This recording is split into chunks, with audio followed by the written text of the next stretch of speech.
Hello everyone, how's it going? I hope all of you are doing amazing today.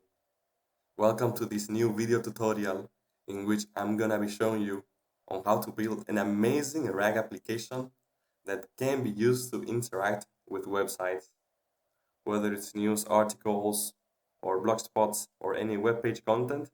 With this application, you can analyze text, and with a large language model, you can get insights based on the specific context.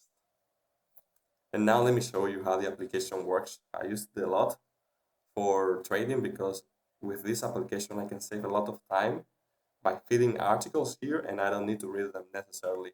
I just feed the articles and I will get responses. It's like a summary of it. I chose 2 articles already, but you can feed as many as you want. One of them is about NVIDIA and Supermicro, while the other article is about inflation. So you feed the articles, then you press the button, and some embeddings are created of the text of these articles, and they are saved in a vector store database.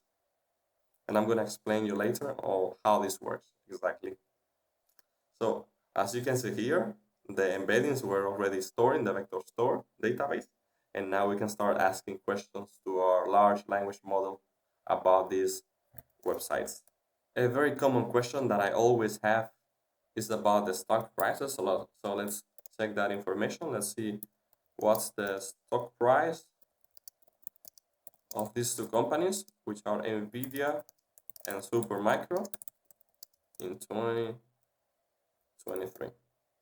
And then we can use one of these 2 large language models. In this case, let's go for the first one, which is Google Palm, developed by Google. And as you can see, it says that the stock prices of NVIDIA grew 530%, while Supermicro grew 1,300. And if we go to the article, you will see that the information is accurate. As you can see, the large language model was able to provide an answer based on this article. And if we ask, let's say, a question from the other article, let's check the inflation. What's the inflation of January?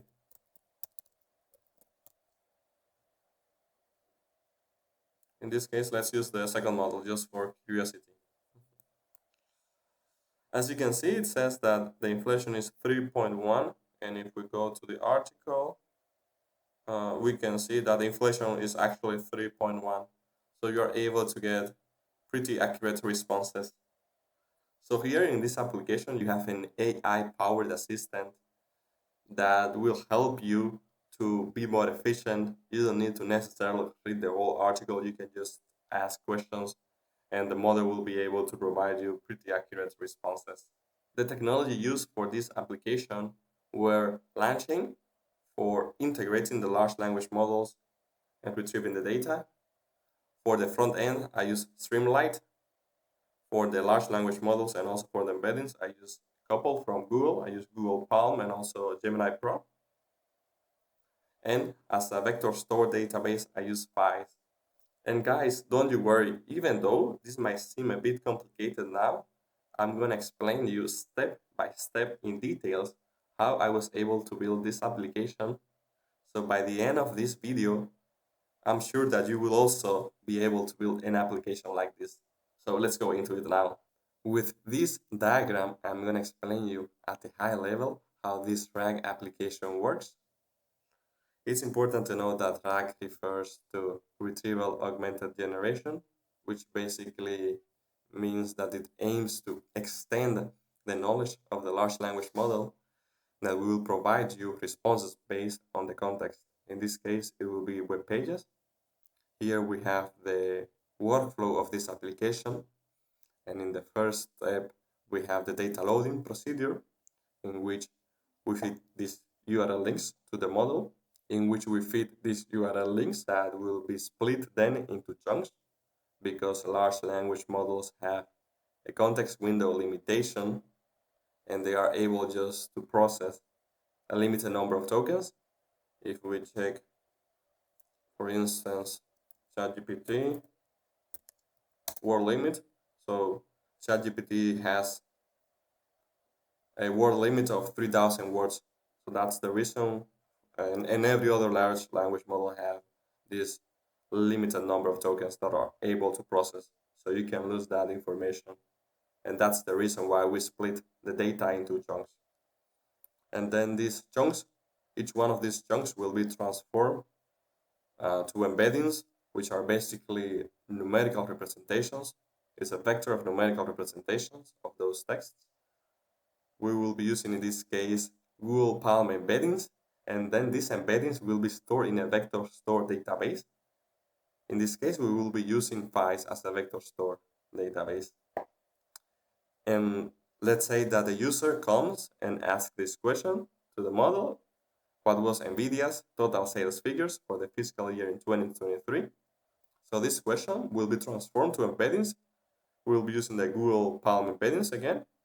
And then these embeddings will perform a semantic search, try to identify similar chunks that are in the vector store database.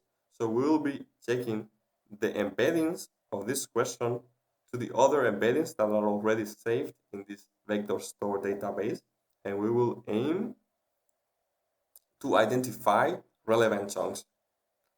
After identifying those relevant chunks, we will retrieve them, and let's say that in this case, for example, we are retrieving 4 chunks. These 4 chunks will be fed to the large language model. In this case, we're using large language models developed by Google. In this case, we're using 2.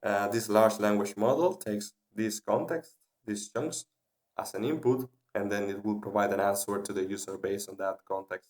To build this app, you just need to follow the steps that I have here in the README file. So for the installation, the first step will be to clone the repository that I have here, and all the links will be on the description of the video.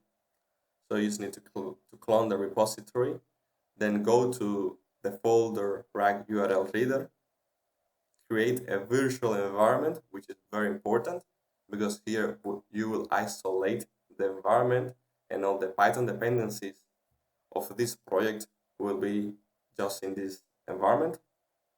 You activate this environment, and then you can install the requirements.txt that will contain all the libraries that I use and also the library versions to make this work. Also, something important, guys, to know is that since I'm using some models from Google, you will need to have an environment variable with the credentials for this Google API key. I gave you an example in this file, the Google API key. You just need to copy this file and create a new one called .env that will contain the real value of your API key. You can find the API keys in this URL link that I'm providing here. If you just click here, you will be able to create your own API key. And then after replacing this value for your real Google API key, you can run the application. Streamlit run source.app.py. So guys, let me show you now in details, step by step, how I built this application. I think the easiest way is if we go to a notebook, a Python notebook. The first step now, guys, is to import the libraries that we will be using to import the data, which is the first step of our workflow. And for these purposes, we will be using LangChain. Let's use the document loaders. There they have a couple of options here to import data that comes from URLs. In this case, we will be using web-based loader. I also made some tests with another URL loader, which is Selenium, and I'm gonna show you why I ended up using the web-based loader. Then let's create a list with the URLs that will fit to the model. Let's pick one of these that we already tested here. And then let's load this data. Let's load this loader. Let's use the web-based loader that we just imported. And here we need to fetch the URL, that the list of URLs of the web pages. Let's use this one, but also let's use Selenium, so I can show you the Selenium loader, and let's feed these URLs. Yes, this function doesn't have this parameter. Now it works. The next step will be to load the data. So let's use the web-based loader. They have a function called load that allows to load all this data. Let's call it loaded URL. And then for the other one, which is Selenium, let's call it Selenium URL loader. And I have it in a different chunk because I want to quickly show you how long it takes to execute, which basically is the reason why I preferred, in this case, web-based loader rather than Selenium.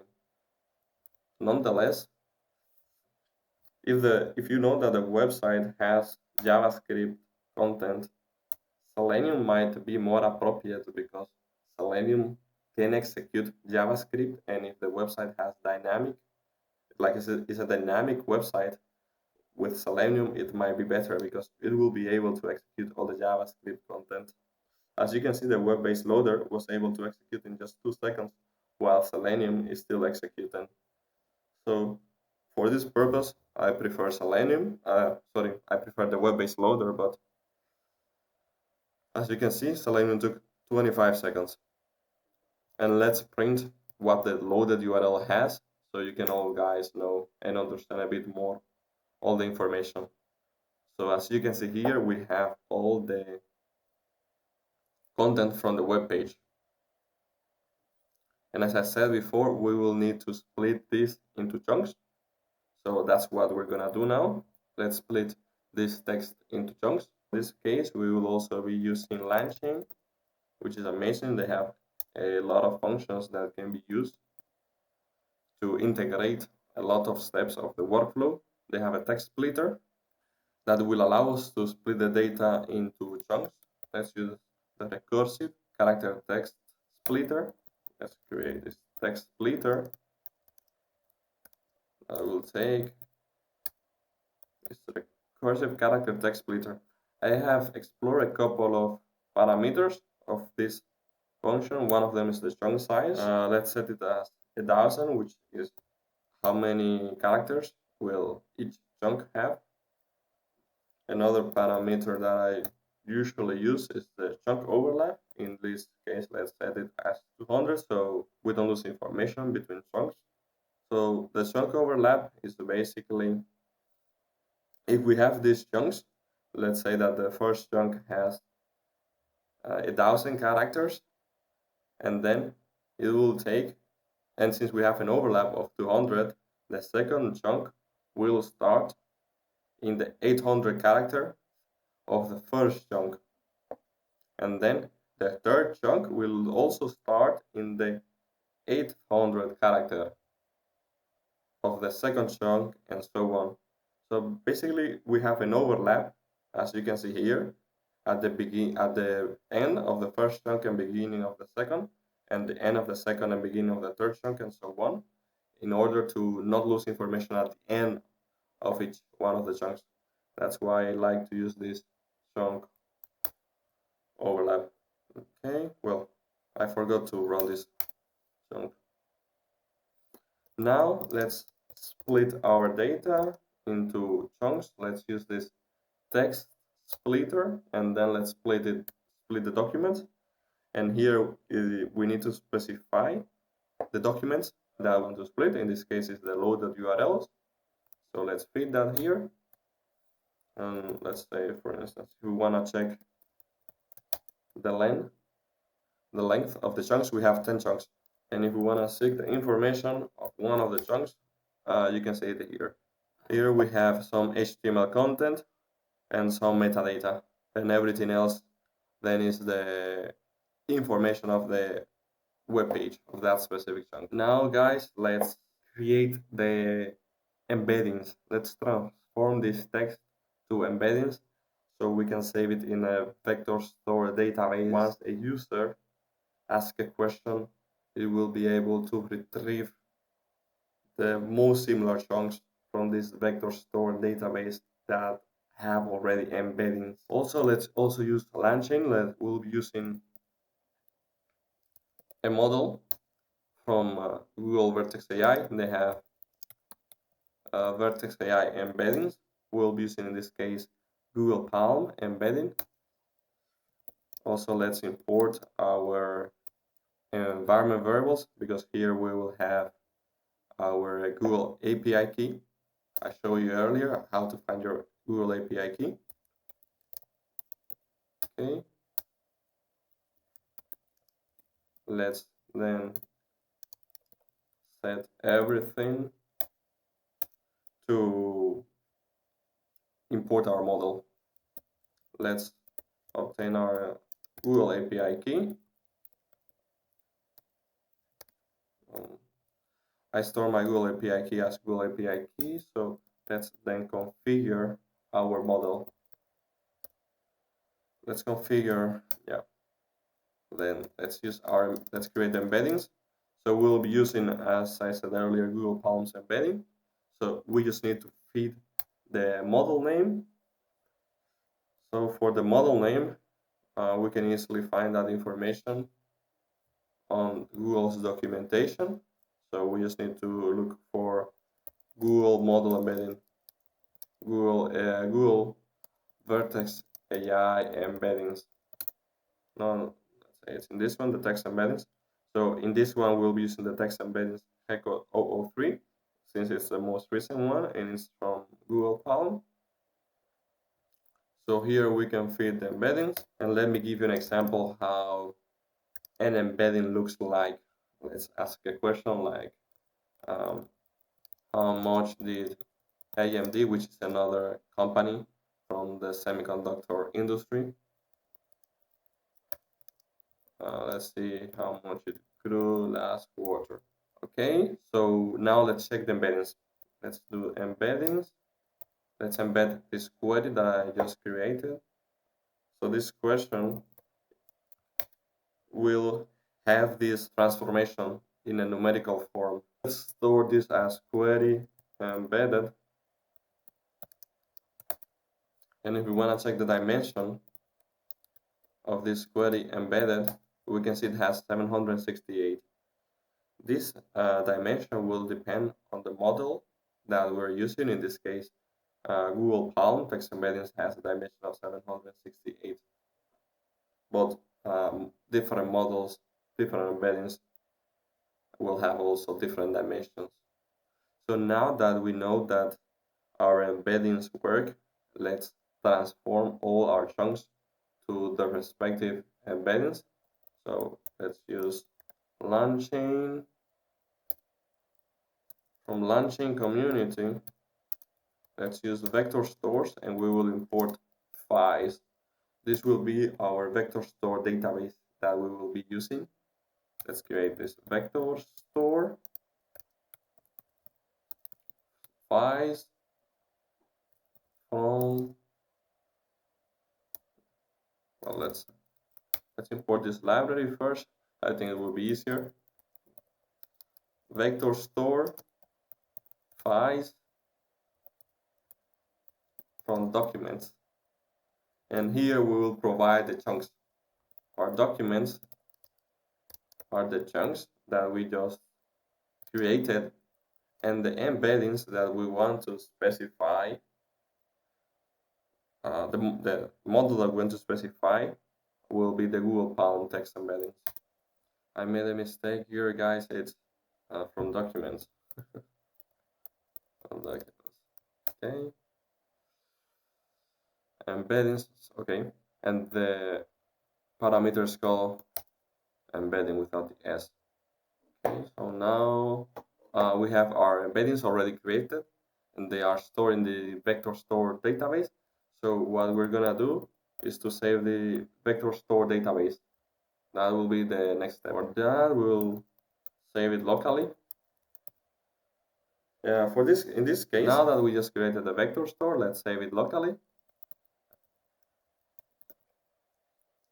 Let's save it.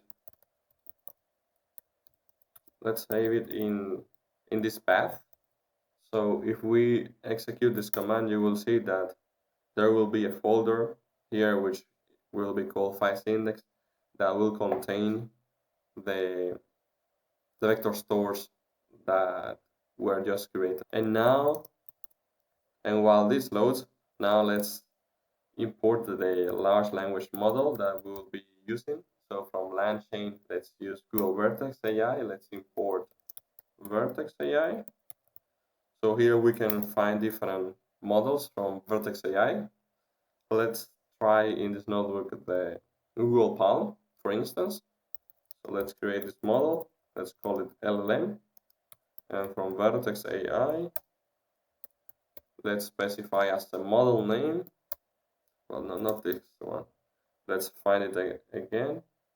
What are the model names of Google Vertex AI?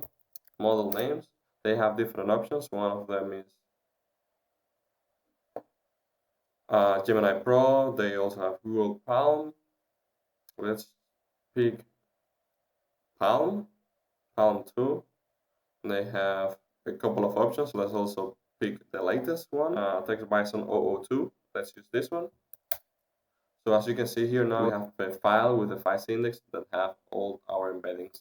So after getting the model from the LangChain Google Vertex AI, the next step will be to create our prompt. So the prompt will help us to give some instructions to the large language model. Let's create a template. Prompt template. I already created a template. I think this will be faster like this. I have this template, and we basically specify explicitly to the large language model that we would like to have an answer as detailed as possible. And also we want something short, so it should be less than 250 words. And if the large language model doesn't know what the answer is, it's better if it says that it doesn't know rather than making up something randomly. So let's create this prompt now. We will be using prompt template. We will use as a template the template that we just created, and the input variables are these two variables that we just have here. So we'll have context, and we will also have the question, which is the input or the query that the user will specify once they make a question to the large language model, to this basically to this application. The next step will be to import a chain that will connect the queries that the user asks and the large language model, and also with the vector store database. So it will connect almost everything. So let's create this chain. Retrieve Q&A. So from Q&A, let's use the retrieval Q&A. Let's import from chain type. Here, let's specify the large language model that we're using, which is Google Palm 2. Then let's use a retriever, which is, it will go to the vector store database. So it will go to the vector store database, and let's use as a search type similarity, because we want to have the most relevant chunks to the embedding of the question that the user asks. And also let's specify that we would like to have the three most similar chunks. Specify this. Let's also use as a chain type, which is basically a type of summarization. In this case, we'll use the stuff method for simplicity purposes, which is basically, if let's say we find the three most similar chunks, it will append those 3 similar chunks, and then those 3 most similar chunks will be fed into the large language model. I think it's also good to provide the documents, to return the documents that were used in order to provide that response. So let's also provide that information. And then here let's specify the prompt, guys. This is the prompt that we created here. Yeah, it's as simple as that. I have an extra parenthesis, this one, sorry guys. So we have it here already. So our experimentation, guys, is almost ready. Let's try with a question. Let's see the answer that will be provided by the model. Answer. Well, let's call it answer. Let's use our Q&A from, which is basically our chain.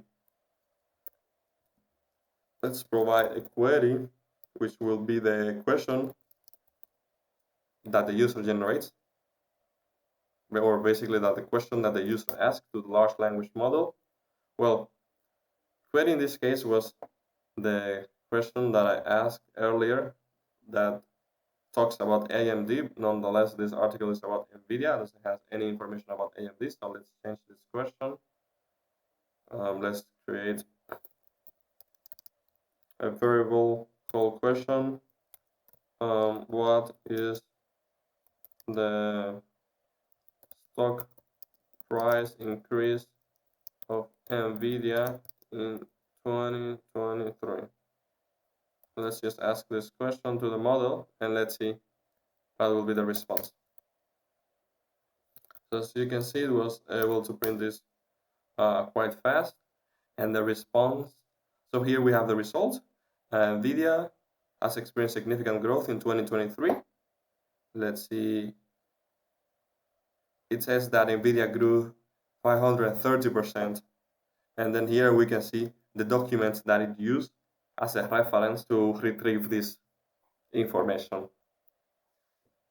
And now that we are sure that our app or our code works well, we can proceed to build the application that I showed you earlier. Let's build the front end. For this, let's create a folder with all our source code, and also let's create a folder with our utils, which will be some functions that we will be utilizing in the app. Let's create an app.py. So in the app.py, we will have the Streamlit app, the front end basically. So let's bring some of this code that we have here. In these utils files, we will have some of the functions that we will be using in the app.py. And the first step will be to create a function to ingest our data, and the data are the URL. So here we will use the loader that we were using earlier. So let's use the web-based loader. And then we will feed as a parameter here in the data ingestion function. Then let's load the data. Load the HTMLs of the data. So let's use this loader to get all the documents, which will be loader load. After we load the data, let's use the code that we used earlier to split the data into chunks. So let's find the text splitter, this one. Let's bring the text splitter here. Let's add a comment to keep readability of this code. And then let's split the documents into chunks. Split the data into chunks. Here we have chunks equal to the text splitter, and then what we will split? The documents, right? So we'll split documents, which are the content of the web pages, and let's return chunks. That will be the first step of the workflow. So we have the data that we ingest. We split the data into chunks, and the next step that we did was we transform the chunks into embeddings, and then we save them in a vector store database. So that's what we're gonna do now. So let's import all the libraries, and then let's create a function to get the embeddings. So we'll be using Vertex AI embeddings as we did earlier, and then let's return our embeddings. Simple as that. Since as I showed earlier in the demo, I was using both Gemini-Pro and also Google Palm. So let's remove this argument and let's just add it as a parameter. Let's call it model name, so we can utilize this function for both cases, for Google Palm and also for Gemini-Pro. Okay, add a comment here. Model to get embeddings. Okay, after we do this, let's store the data. Let's build a vector store database. Build vector store database. Will be using FAISS as a vector store database. So let's take this code that we had earlier. Vector store FAISS from documents, and we will provide the information as a parameters the documents. Well, let's call it documents, which are the chunks, and then the embeddings of the model. Then let's save this vector store database locally. Let's also call it FAISS index. And this is basically the location where the vector store database is saved. Okay, after we transform the text into embeddings and then we save them in a vector store database, the next step will be to get the LLM model, get LLM, let's just call it get LLM. Let's see the LLM that we used earlier. So let's import this library from, well, we can add it here since it's the same location. Let's call it LLM, and let's find here the model that we used earlier, which is the Google Palm.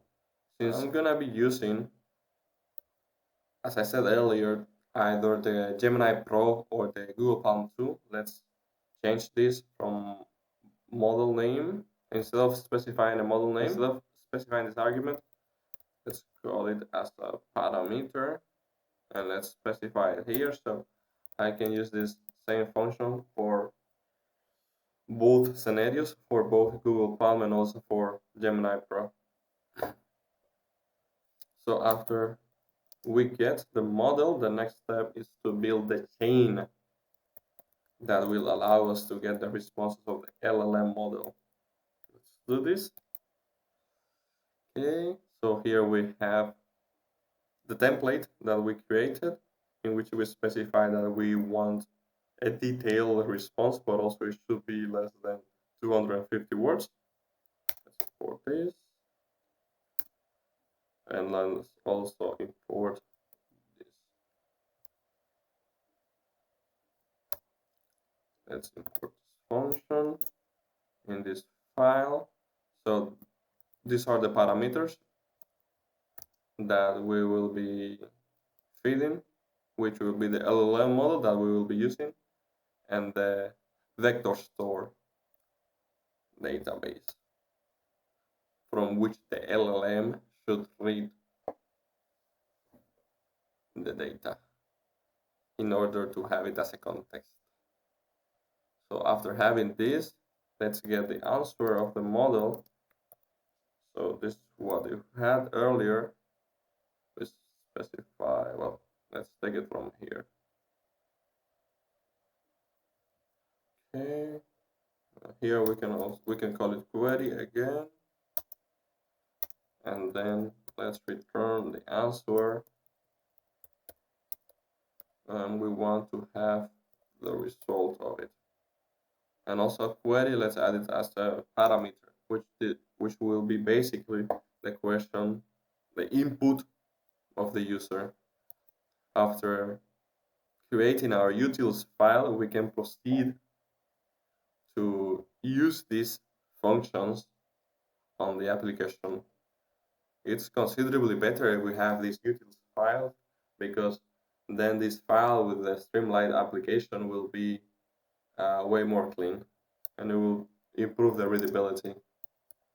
So we'll be using Streamlit, as I said earlier, and we will import this library, and then we will import all those functions that we created in the utils. So from Streamlit in SST, it's like this. Stream. Let's see what's the error. From stream. Oh, it's not from. It's import. Yeah, from Streamlit SST. So now let's create our application. So the first step is let's configure the settings of the web page. So we'll be using set page configuration. So here we will specify the page title. Let's call it chat with website, which is basically what we build, an application, a RAG application that is able to chat with websites. I like to specify a page icon, which is basically, I don't know if you saw it here, but there's an ice cube. So we can also specify a page icon. I will add this information just in case you want to use any other page icon. I think it will be very valuable and easier since the code is already here. Let's make this as clean as possible. Let's add some comments to this application. So here we're configuring the settings of the web page. Let's add this. After we configure this, let's add some headers. This is the header that we had earlier, chat with websites using Google Palm and Gemini-Pro. And for this, let's add a header. Okay.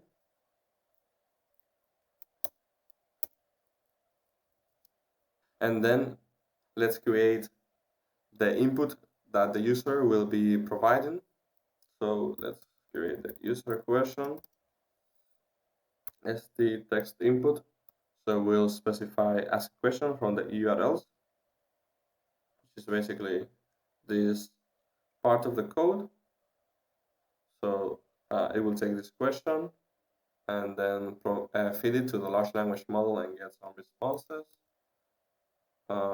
Input, and then let's add here input question from the user. Now let's get the embeddings that we created in the utils file. So let's get embeddings.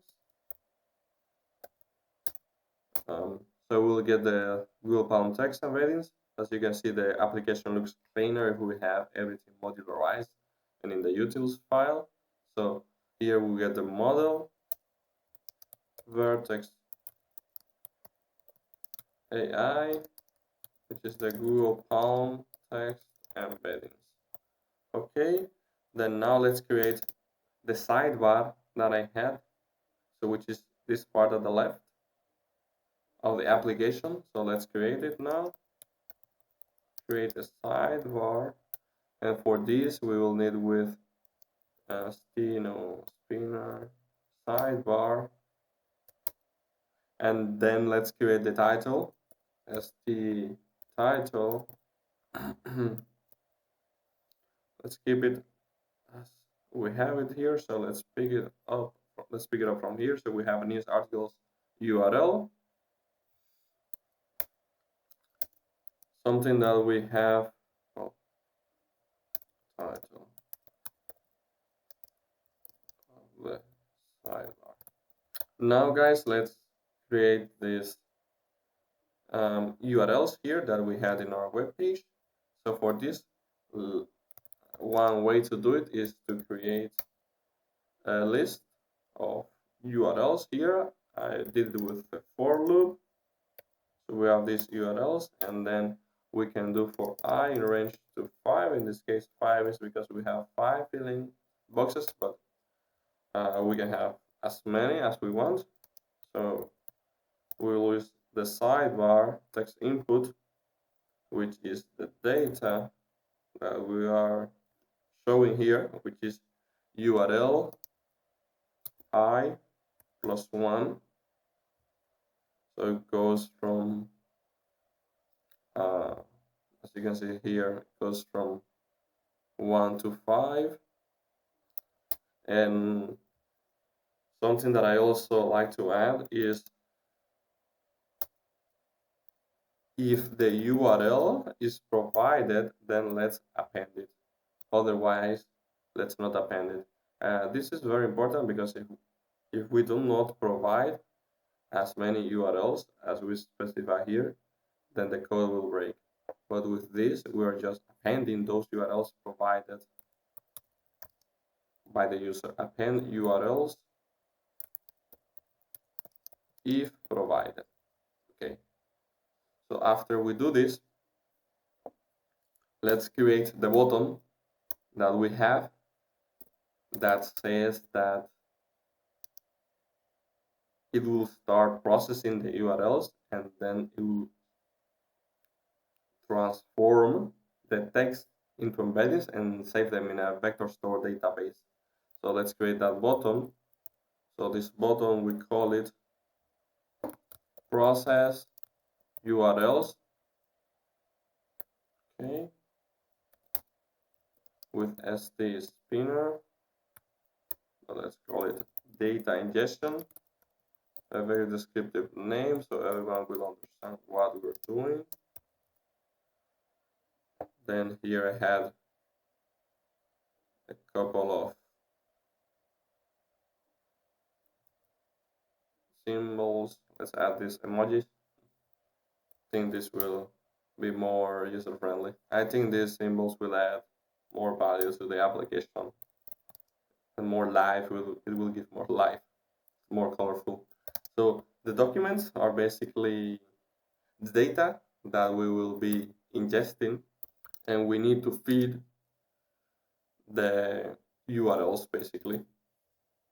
This list of URLs that are provided by the user, we will ingest them, which means we will retrieve them from the text from the web page. I mean, we'll retrieve them from the web page, and then we'll split them into chunks.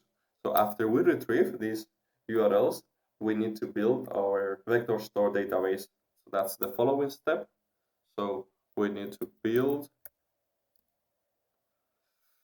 let's see how we call it. We call it build vector store database. Let's build our vector store database that has 2 parameters, documents and embeddings. So the documents are these documents that we already split into chunks, and for embeddings we will use the embeddings from Google Palm. Okay. Here we have ingest data, create vector store database, and now I think it's important to specify when this procedure succeeded. So let's add the word done here. Now let's add the buttons to generate responses from the LLM models. So we go outside of the sidebar, so it should be here. So submit button, Google Palm. Let's use the Google Palm model, Google Palm output.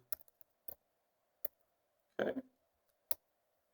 With spinner, let's add the word thinking, meaning this is what's gonna appear while the model is trying to get a response. So it's very descriptive what we're feeding now. And basically what it will do now, the first step is to load the data from the FAISS vector store database that we have, that we call it here FAISS index. Well, this one is in the notebooks, but the database that we're saving, it will be in this location. So FAISS index. So that's how we load the data. We also need to specify the embeddings that we use for this data, and also sometimes we need to specify through in allow deserialization, because with some websites it requires to have this parameter as true. Then let's get the large language. Oh, let's add here load data. Then load LLM. Let's load the large language model. Get LLM model name. So the Google Palm model, as we saw earlier, is called like this. So let's do this. And after we load the large language model, let's write the responses. So to do this, let's do get response LLM. Oh, let's do it like this instead. Get response. This is the large language model that we're using to get a response. The vector store is the FAISS index. And then the query is the user question that we specified earlier here, the input question from the user. And this is how we will get this is how we're gonna get the responses from the large language model. If we wanna do the same, but instead of using the Google Palm output, we can just copy paste this code and change a couple of values. So instead of Google Palm, let's use Gemini-Pro. And you will need to change the value of this argument. So instead of 𝗀𝗃𝗯𝗀𝗃, which is the Google Palm 2, we'll use Gemini-Pro. Let's see how the app looks like. Let's see. After we build this app, let's test this out. We can see that we don't have any errors. So let's run this. Let's see. Let's do Streamlit run, and then the location. Apparently I created a SRC folder inside of the notebooks, but no, it should be outside of the notebooks. So let's move everything. So as you can see here, we have everything here, the SRC. Okay, so let's do src app.py, and let's execute this code. And here we will see that the app is being displayed in the local host. As you can see, guys, here we were able to replicate the same app. Let's just feed this article again. Let's click on the bottom and see how long it takes to transform this text into embeddings and save them into a vector store database. And now let's test this application out and see if the large language model is providing accurate responses. So let's ask about the revenues of NVIDIA. Let's see how much were revenues of NVIDIA. Let's click on Google Palm.